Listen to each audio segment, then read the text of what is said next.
Hello interwebs, I am Sebastian Piccione from Famous Faces and Funnies and the GonnaGeek.com, okay? And this is F3G2, and for some reason I really want to be Pepe the Prono, guys. So, I will probably talk like this on and off throughout the show, probably more on than off. Okay. First, let me do a shout out to Peter Palmieri, who we like to do shout outs to anyway. But this time it's a happy birthday shout out. Happy birthday, Peter, from the F3G2 gang.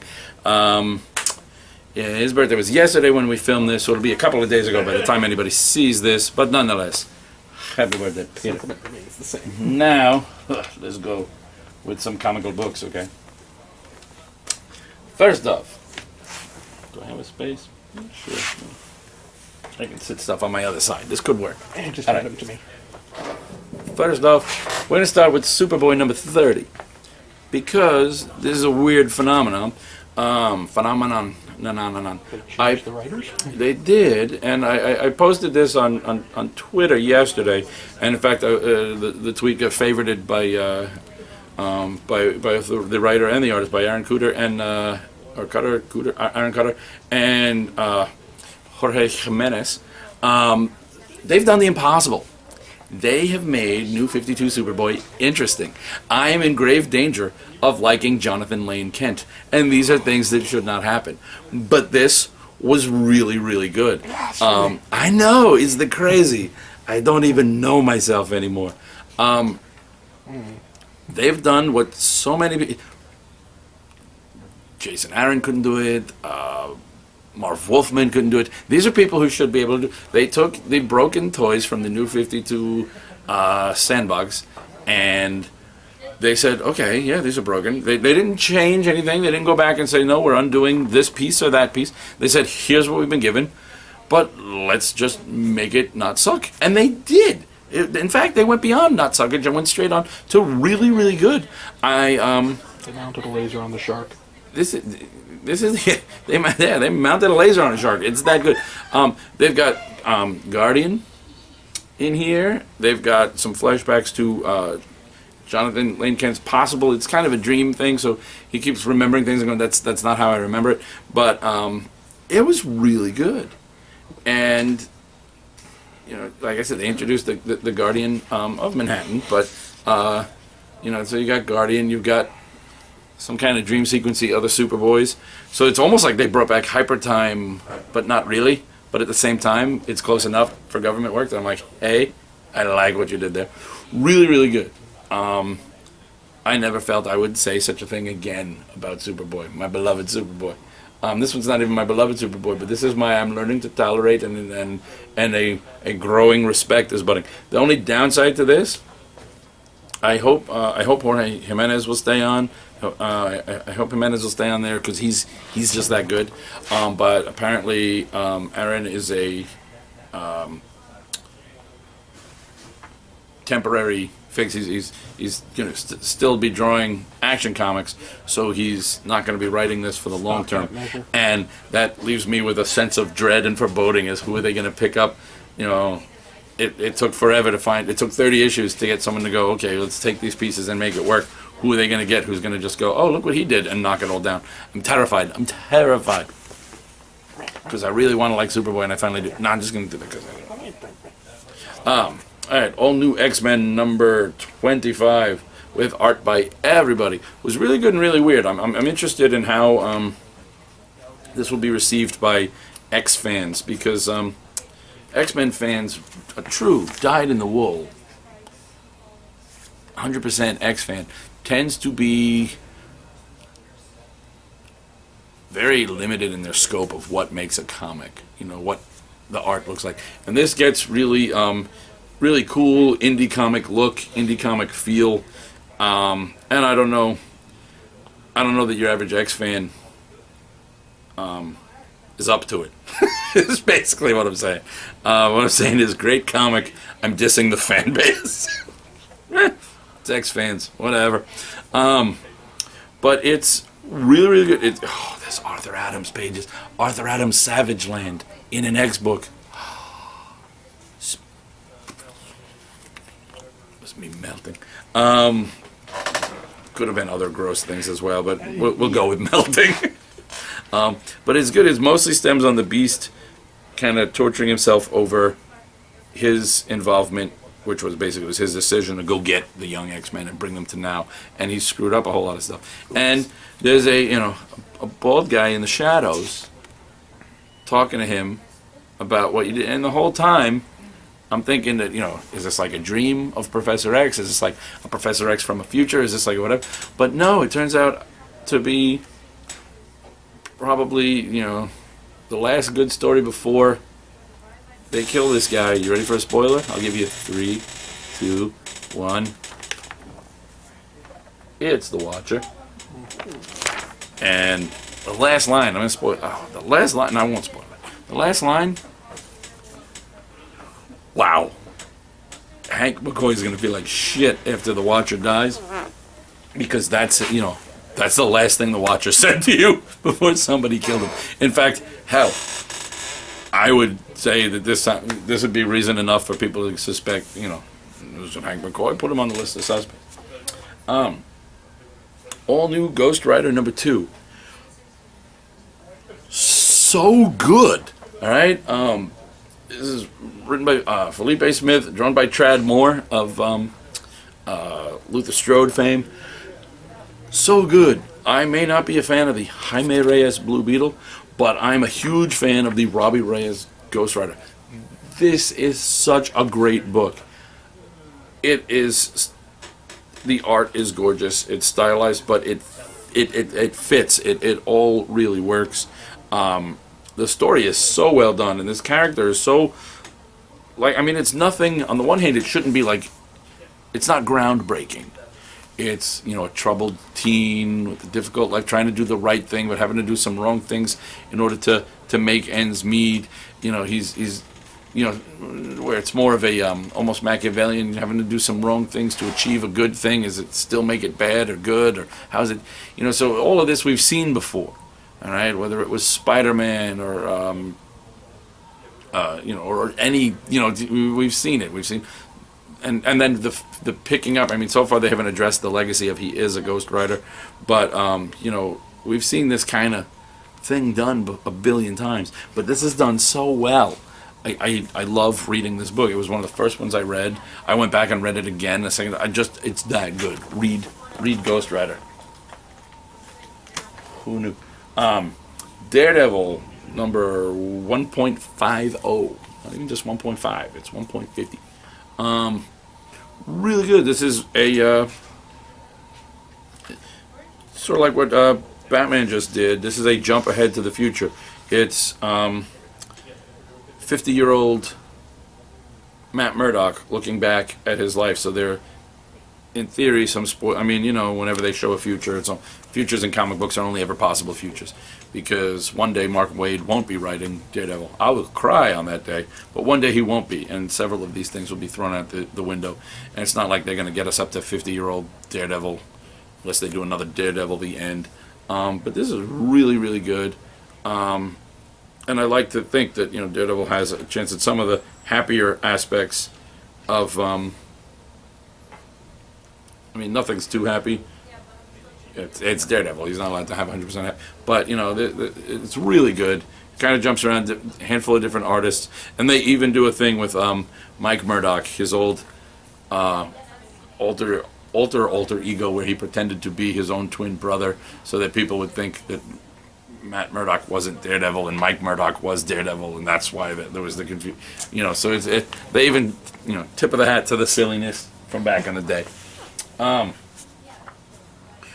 Ronan revealed on the very last page. Ronan is revealed, and we already all know who it is. It was revealed on accidentally in a solicit, so it's not a big surprise. So yeah, that should have been a powerful page, but we all saw it coming.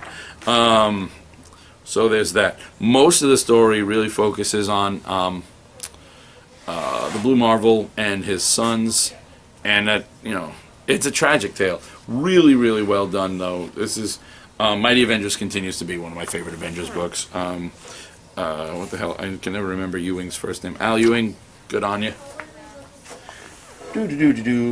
the Nightcrawler. Nightcrawler, number one. So much better than I dared to hope because it's Nightcrawler. So I knew it was going to be awesome because I loved me some Nightcrawler. It's Todd Knock. That's how it's pronounced, by the way, in case you're wondering. Knock. This one I may not know how to pronounce many things, but I actually asked him. How do you say that name? I interviewed him a couple of years ago, and I asked him. I was like, "Ha." And he's like, "Knock," like knock. I was like, "Oh, okay," because I always said like knock or knock, whatever. But it's Knock. Anyway, that public service message out of the way. Todd Knock can draw anything, and I know he loves drawing Nightcrawler, and I love seeing him draw Nightcrawler, so I knew this part was going to be good. But I was hesitant on Chris Claremont because he's Chris Claremont, and his stride, his heyday was circa 1984, and then he kind of went never-ending plot threads for a while, and then he's been out of the main run of the game for the most part. But I had hope because I know that whereas Chris Claremont loves the female characters, he's all about Kitty Pryde and Storm and a handful of them. I know that one of his favorite male characters, possibly his only favorite male character, is Nightcrawler. All right, he always did major things with Nightcrawler. He was always on, Nightcrawler stories were almost guaranteed. And sure enough, this was great. This is up there with his best stuff. I won't say it is his best stuff, but it's up there with it. It's a worthy successor to its heyday. Even brings back Amanda, what's her name? Seyfried, whatever. Nightcrawler's magical former limbo ruling on and off again girlfriend from the Claremont run. So I was happy with it. And the Bamfs are still there. It's not just Nightcrawler. You've just got Bamfs just kind of hanging around. So it's like Nightcrawler and his army of mini-me's. So you've got Nightcrawler, you've got Magic, you've got mini-me's, you've got Newville, and you've got gorgeous art. There's really check. According to the checklist, this is an A+ comic book. X Factor.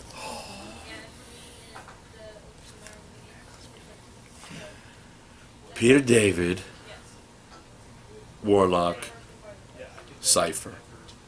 For all of you who love to bitch about Cypher, and you're out there, you're at pretty much everybody but me. In the immortal words of the late lamented TV show Psych. Suck it! Alright, because it's so good. He's Peter David. He can take the most concept and make it awesome. He can make the most tired concept and make it fresh. And he loves to take the most obscure concepts and make them popular. And this is perfect. You've got Warlock crushing on Danger. You've got the Magus giving up, post everything that's gone on cosmic. The Phalanx have replaced the Technocracy, and there's only like a handful of Technarchs left. So he's gone all business and come to Earth and said, hey, I'm ending this, kids have to kill their fathers and fathers have to kill their sons to see because we don't have enough of us left. So he's all practical now. And then he gets kind of pissed when Warlock's like, okay, well, I helped you run the business, Dad. But these are my friends. So it's a really cool, whole different take. And of course, he's Peter David. You can decide Cypher's power is lame all you want. Peter David will take a power that that's lame. I will find a use for it. He's Peter David. All right, so this is awesome. I love this new X Factor. I was so sad when the other X Factor died, but this new X Factor is such a not the same thing, but yet so equally great. All New Ultimates #1 was really good. There's not a lot this week. I don't know. I'll get down to stuff. Maybe there's something I don't like later, but there's a lot of stuff that took me by surprise. All New Ultimates. Really, really good. I think now that they've done the whole Galactus story and they've kind of dusted off the Ultimate world, suddenly it's all characters I care about. And this book, it's Miles Morales, it's Spider-Woman who's about to change her name to Black Widow. It's Bombshell, and it's Cloak and Dagger, and it's a reluctant Kitty Pryde. who was having a hard time. Plus, this introduces us to Ultimate Sticks and Stone. If you read Marvel Comics, you remember Sticks and Stone from the McFarlane run. They were some sad, lame characters. There was a guy trying to cure cancer, ends up turning his best friend into a cancer, and then he builds a big gun on himself. The guy's names, their last name, it's Dr. Stone, and his friend Mr. STYX, Sticks. Sticks is now a living cancer who just kind of touches you and withers you away. And Stone is this brilliant scientist with this giant laser gun. So they are Sticks and Stone. They were lame. I don't know why anyone would want to make an ultimate version of them, but they did it and it worked. And okay, Bendis, I salute thee. Dupe #1 is either already your cup of tea or not. It's almost pointless to review, because if you already love Dupe, if you were one of the many Dupe heads, me, my former co-host Sean, back when I did the old show, we love Dupe. And this is everything you love about Dupe, all done by the original Dupe creator. So it's a lovely thing. If you don't like Dupe, if you don't understand, if reading a comic that starts with, there's a green potato looking thing that lives with the X-Men, he is Dupe. If that doesn't, that kind of thing either pulls you right in already, as it did with me, or makes you go, what the fuck is this, man? I want to read about Wolverine and Gambit. Gambit's cool. Gambit throws cards. Gambit's cool. Although Peter David made me like Gambit, so, but only in that book. I know once he walks out of those pages, I hate him again. But in there, it's good stuff. All right, but Dupe, the whole thing is Dupe. What Dupe does, Dupe is a marginal character, literally, meaning not only is he not a main character, but he slips through the margins of reality, or in this case, panels. But for him, he slips through the margins of reality. So that's why he's always wherever he needs to be, because he just kind of cuts through. That's one of his powers, is to navigate through, time, space, and the universe. So he's always just where the important shit's happening. He also has a crush on Kitty and goes through a kind of a metamorphosis at the end here. So, can't wait to see how this roller coaster ends. Batman Eternal, which you'd think I would have started out first, but I was so shocked by how much I liked Superboy that I saved Batman Eternal #1, the new weekly. It's good. A lot happens. It gets us going. We now know what the deal is with why Commissioner Gordon is in trouble. We can also see why it was not as his fault as he thinks it is, and they'll have to prove that as it goes. But really good. But it's a weekly, so they didn't have to do too much. There'll be more of this next week. So a lot happens, but there's no real process to it yet. This is going to be, at the end of this month, we'll have a feel for whether or not this is going to have a real staying. So far, it's good, don't get me wrong, but this is clearly going to be one of those where, it's weekly, so that they're giving you, here's a chunk, and, you'll go, oh, okay, so you're going to watch some picture unfold. I'm already, I want the next one, so that worked. Well done there. Savage Dragon, always great. Plus, this one has a backup story with, Barbaric and Ricochet, two of my favorites from back in the day. So I was very happy to see them have like a date night gone wrong. Yeah, Dragon fights Torment, and Torment is kind of unstable, and there are some deaths. But Malcolm's got some coming of age going on, and there's a little flashback in the beginning to Malcolm's origin. I always forget that his mother was, Rapture, and she as a result, he's got, the strength and appearance of Dragon, but he's still got the lightning electrical powers. So he's like Dragon Plus. So you forget that. You gotta take that into account. Captain Marvel #2 by Kelly Sue DeConnick and David Lopez. The last Captain Marvel series was kind of meh for me. I liked the story, but the art didn't always hold me. And then Captain Marvel, any of Marvel's Captain Marvels, be it Captain Marvel or Ms. Marvel, they were never really my thing. I'm not a Kree supporter. I was okay, whatever. But this is the second issue of this, and Kelly Sue DeConnick is writing the hell out of it. this book is so enjoyable. And really, Carol Danvers is so I mean, I know Carol Danvers. Don't get me wrong. I know she's got her huge supporters. I'm not a Carol Danvers detractor. She was just I never cared about the Marvel Marvels. I like the DC Marvels, but they're not called Marvels anymore. It's all very confusing. But this has been so much fun. Kelly Sue DeConnick is just knocking it out, and David Lopez's art, wonderful, and Lee Luffridge's colors. I'm colorblind, so I can only appreciate colors so much. But within my limited scope, it all works. It sets a nice tone. It makes for a gorgeous, solid picture. You've got Rocket Raccoon versus her flirting cat. So that's always a plus. But really, even without the the Guardians, who are just loving their 15 minutes, the Guardians are running all over the Guardians are the Wolverine of the Marvel Universe. And I mean literally the Marvel Universe, because whereas Wolverine is everywhere in every book that takes place on Earth, they can be on Earth, they can be in space, they're everywhere. They are just, screw it. Silver Surfer's got a new book, we'll show up. They're everywhere. But this book, really, really good. Fun, yet weighty, and just a lot more interesting than I dared to think it could be. And so solidly written. I can't praise Kelly Sue DeConnick enough. I mean, I could, but we'd use up all the film. So hats off to you.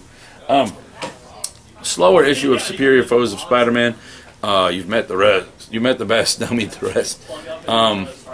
This has got a villain support group, and the looter is telling his story. They're all talking about how their lives have gotten difficult because they were petty villains anyway. But they're like, Spider-Man's not even making jokes anymore. He's just clawing at us and beating the crap out of us and breaking bones, and they're not doing well in the Superior Spider-Man universe. So you've got characters. You've got like Grizzly. You got the hippo. You got Dr. Bong. No, not a pothead, but the bell-headed villain from from Howard the Duck. You've got the looter, of course, and you've even got Basilisk. You got Will-O-the-Wisp, and I can never tell if Will-O-the-Wisp is dead or not at any given moment in the Marvel Universe. So it's good. It's not as strong as the usual, but it's still good. Shudder, weird new Image book. There's a world with all sorts of. It's sort of our world, but imagine. I don't even know what. Imagine our world, but with no rules. You can have dragons and gargoyles and alien people and almost cartoon-looking people and all sorts of stuff. And her family, their job is to to protect what's known and unknown. And she it's her 27th birthday. They talk about her 7th birthday when her dad kind of talked about all of this, but now it's all up to her. Those were a strange little backup story. That was lots of fun. It's good. I'm gonna need more issues to really decide what I think of it. Batgirl number 30 was okay. Also possibly ominously, depressingly spoilerific for the end of Forever Evil. I want T-shirts that say, don't mess with my dick, save Dick, because of Dick Grayson. We gotta, don't. DCU needs more Dick. Something. We need to make. Will be fine. Save Dick. Don't rub my dick the wrong way. Something. Dick Grayson. This one's The Midnight Man. It's written by Marguerite Bennett, who is she's good. And God knows that comics need a little more ironing out, with a little more fleshing out with female creators. They tend to still be a boys' club as it is. But Margaret Bennett always writes dark, but she's kind of hit or miss with me. I like some of her stuff. Other of her stuff does nothing for me. So it depends. This was okay. Like I said, the story itself is good, but it never really gets dark enough to be dark, and it never really gets upbeat enough to be upbeat. So I don't know. It's kind of in the pendulum swing of, is this a dark story or is this a happy story? It kind of goes,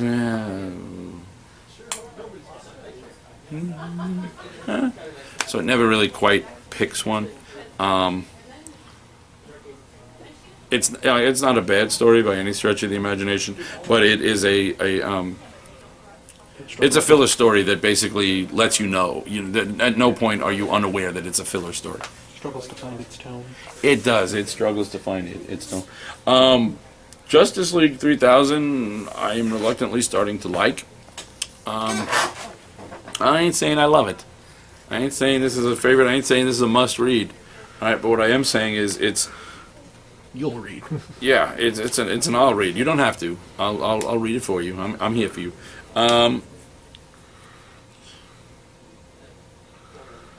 You're really starting to see, because these are the personalities of the superheroes, sort of. It's the personalities as was remembered and recorded, updated into other people. It's almost like a Justice League meets Bloodshot kind of thing. Nanites are put into people that it redoes them on a molecular level and turns them in. But the knowledge only comes from the limited histories that have left.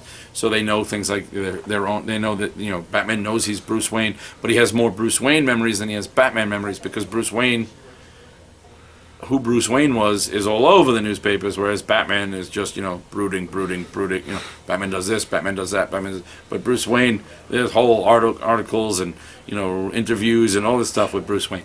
So, and he even says at one point, there's some great character moments in here where they're talking about how Bruce Wayne was in the past, and he goes, the more he goes, I'm okay with all these holes in my memory, because the more I learn about the person I was, the less I think I like him. Plus Superman, who's been an egotistical asshole, has some true altruistic moments, apologizes to the Flash, and Flash like, did you? But he's like, don't get used to it. But you're starting to see that no matter what you do to Superman, eventually, the Superman will out. The super will out from the man. And it's you can see that this is the plan, because Giffen and the materials don't do anything on accident, so you can see that this is what they're working towards, and it's working. Iron Fist number 1, Iron Fist, the Living Weapon number 1, was okay. I like this, I don't know how you say this, Kyle Andrews.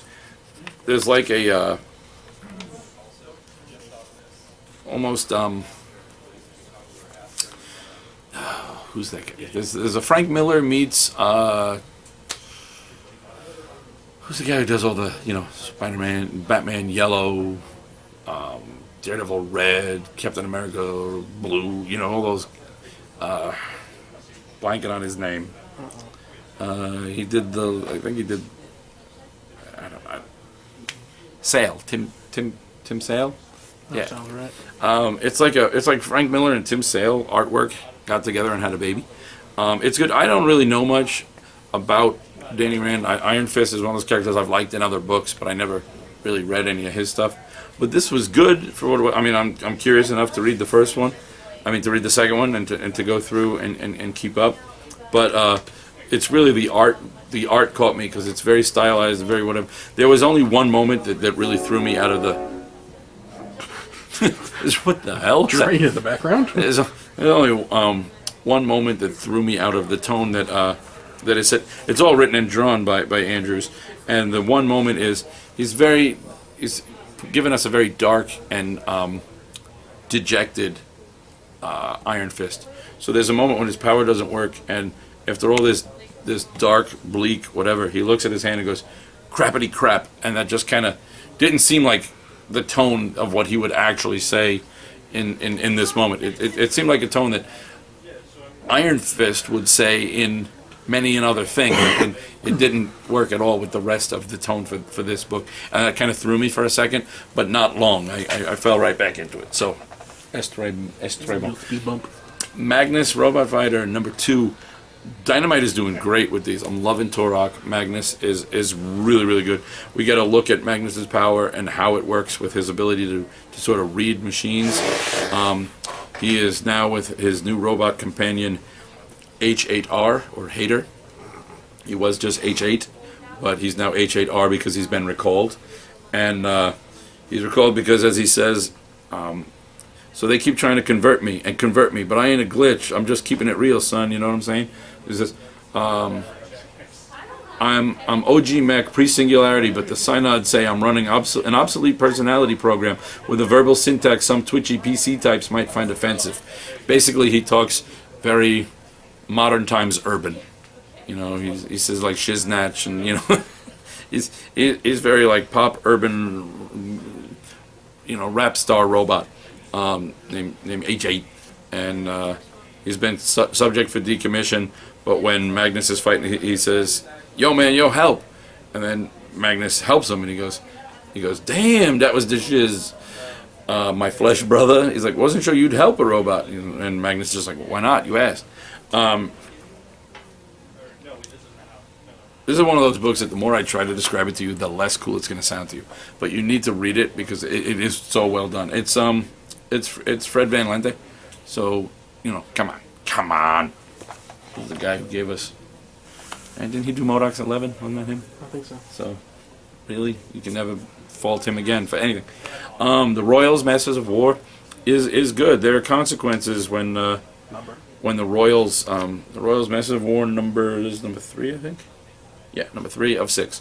So, every royal family in every country and nation in the world has powers. Only the royal families have powers. That's why royals marry royals. They keep the powers. They'd had a truce that they would never get involved with their powers directly in the struggles of nations. But Prince of England breaks it. Now Japan is just like kicking ass because nobody was ready for, oh shit, there's an ancient line of emperors. That's, oh boy. So they're just some serious stuff. It's good, it's well done, and of course, just like you'd expect, it has its soap opera moments when you have, you know, snooty, upper crusty royals with superpowers dealing with the common everyday riffraff. So, it's good. Lone Ranger number 23, great standalone. Woman seeking for revenge, and not quite as heavy-handed a delivery of the usual revenge doesn't solve anything. This is more of a show not tell, revenge doesn't solve anything, because they help her to discover this on her own rather than just a constant telling of revenge won't help and put the gun down. You know, this is you're gonna do it or you're not. This is you gotta find it out for yourself. So continues. Lone Ranger's always pretty solid from Dynamite. Indestructible number 5 from IDW. I love this book. This is the continuing saga of a superhero who's not a superhero. People think he has powers because he took a bullet, but it hit like his cell phone. And no one's asked twice since then. He's been swept up. They've recruited him for a team. He has an agent. He's getting swept, and he's actually saving people. He actually is stepping up and being a hero. There's a woman who attempts a suicide. Turns out to actually be a groupie and pretty much just wants to jump his bones. But he comes up with a way of saving her that works around the fact that he really has no powers. But he's not going to let that stop him from doing the right thing. His sidekick is a little prick. And it's not really a sidekick. It's his best friend who kind of appointed himself sidekick. And what's the roommate? Yeah. They're almost like an Americanized Simon Pegg and what's Frost's first name? Pegg and Frost. They're in all the other things, but Stephen Frost? Stephen Frost? No. I'm not gonna get it. So you know who they are. Lunita number 2 from Amigo. I really like this. The art is stylized but really well done. I won't say cartoony because that almost sounds insulting, but it has like an animated feel. It's written by Xavier Morel, and the artwork is by Sergi San Julian, and it's really good, very European feel, and you know, I know not all Americans can handle European feeling comics. In fact, hell, the whole thing takes place in Spain. Magic Lunita is actually the daughter of the moon, or at least that's what she claims to be. The daughter of the moon, since she's talking to the king of the forest and dealing with all sorts of magic, I'm inclined to believe her. But there's a magic drug, it's called blue tears. It's actually the tears of a siren, the tears of a mermaid. And the ambassador to Spain dies of an overdose of it, and they send in like the CIA to investigate, and she has to partner. The CIA agent in question has to partner up with Lunita. She's kind of her liaison to this magical world, magical underground of European culture, and it's really, really good, and it's just gorgeous to look at. I mean, it really is. It's kind of a Michael Avon Oeming feel to the art. It's very solid though. It's very I don't know what I mean by it. It's just got that Substantial? yeah. The art is very, there's a depth to it rather than just a wonder. King's Watch number 5 is I think over. I'm not sure. Setting up for more possibility. It's good. Again, this is those weird aspects of Dynamite with these multi incarnations of the public domain characters is that they have like a million of them. So this is not the same world as any of the stuff you've seen these characters in before, nor is it the same world as this Flash Gordon here, which I also really liked. It was just really good. It's a very modern. It holds on to the aspects of Flash Gordon, but it's takes place in the modern world without losing any of that sense of wonder that can really only be felt from like a 30s, 40s, 50s kind of serial. Bloodshot and Hardcore finishing up the crossover with them versus Archer and Armstrong, and setting up the Bloodshot versus Hardcore. And it's Valiant knocks it out of the park. They just always do, and this is no exception. World's Finest, Huntress and Power Girl, number 22. They figured out that was a gateway to their world last issue, and now they're determined to get home because their world needs them, because Superman is all dark side-eyed. And we get a little flashback to some of Huntress's early adventures, and it's always, the Earth 2 stuff is always great in New 52. Superman, Wonder Woman. I love Charles Soule. This is not my favorite of his books, but this book has a lot of great moments that Superman needs. A lot of character moments. There's also a scene, it's just Clark Kent and Diana Prince go clubbing in London.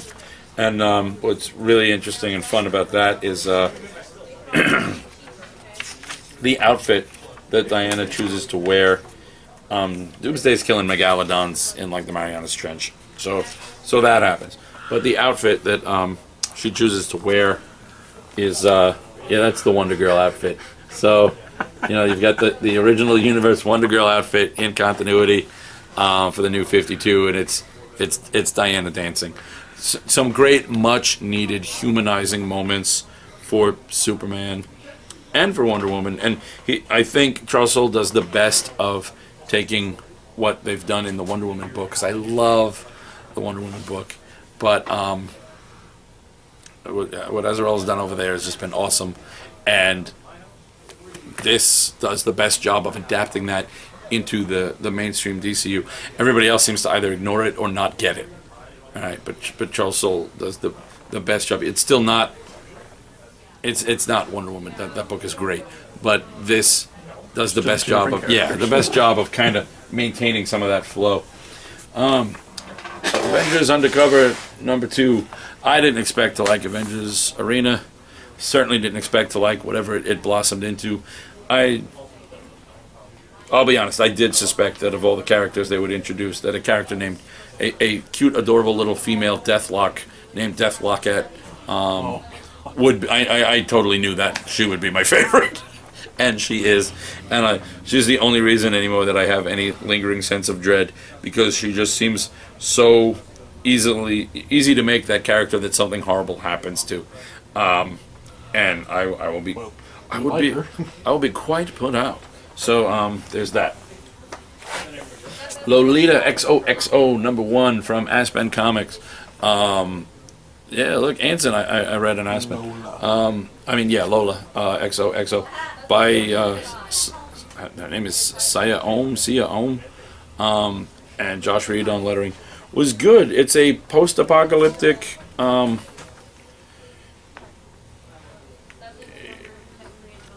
If Aspen were to do a story that took place in a world much like the Book of Eli, this is exactly what you would expect it to be.